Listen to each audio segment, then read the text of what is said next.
Today's book is Icky Little Duckling by Steve Smallman and Tim Warren. Mr. Rabbit liked everything to be just so. Every flower just so, every pebble just so, every leaf in the forest perfectly neat and just so. One day he was very busy tidying when he found someone smooth and speckly and perfect. "Oh, my whiskers," he gasped, "you're just the thing for my collection." Mr. Rabbit hurried home. He carefully washed the perfect speckly thing and placed it just so in the middle of his collection. He loved it. He often sat polishing it and humming a happy little hum. But then, one evening, crack! A jagged line appeared down the side of Mr. Rabbit's perfect speckly thing. "Oh, my whiskers!" he gasped in horror. "Don't worry, we'll soon have you mended." But it was too late. Crack! It broke in two. And out came something icky, sticky, and strange. Not just so at all. It looked up at Mr. Rabbit and said, "Mama." "What?" cried Mr. Rabbit. No, I'm not your Mama," it said again, even louder.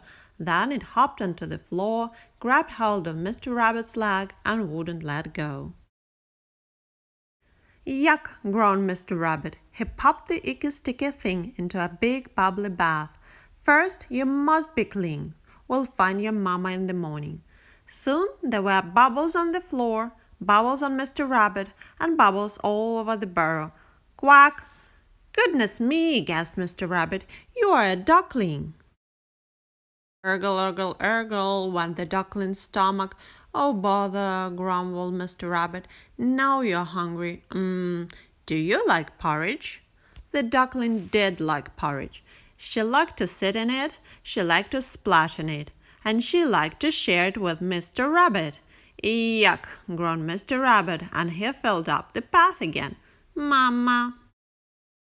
"Yawn," went the little duckling. "Bedtime, thank goodness," cried Mr. Rabbit. "Soon be morning." He popped the duckling into a box and tucked her in, just so. But the duckling didn't stay just so for long. "Mama?" Mr. Rabbit flopped into his chair. "What a mess!" he groaned. "I'll tidy it up in the—" "Mama?"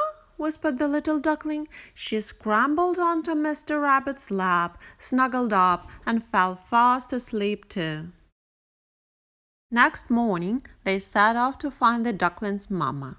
Duckling found a stretcher thing and some spotty bugs. Then she found a grumpy old prickle monster and had to have a hug from Mr. Rabbit. But they didn't find her Mama. Back at home, Mr. Rabbit made some more porridge. The duckling found lots of lovely things to play with. "Put those down," shouted Mr. Rabbit. "Carefully. Oh, I hope we'll find your Mama soon," he sighed. Then one morning, down beside the stream, the duckling shouted, "Mama!" And this time she was right. She leapt to meet her family in a happy huddle of kisses and quacks. Then, as Mr. Rabbit turned to leave, the little duckling jumped into his arms and gave him a great big feathery hug. Back in his burrow, Mr. Rabbit scrubbed and polished until everything was as neat as before. His books were just so, his boxes were just so, and his collection was tip-top, totally just so. But he didn't feel right. Everything was just so, but he was just so lonely. Even his special things didn't seem to be special anymore. Mr. Rabbit invited the duck family to tea. His burrow didn't stay neat for long, but it was filled with giggles and quacks and fun and friends, and Mr. Rabbit thought it was just perfect. The end.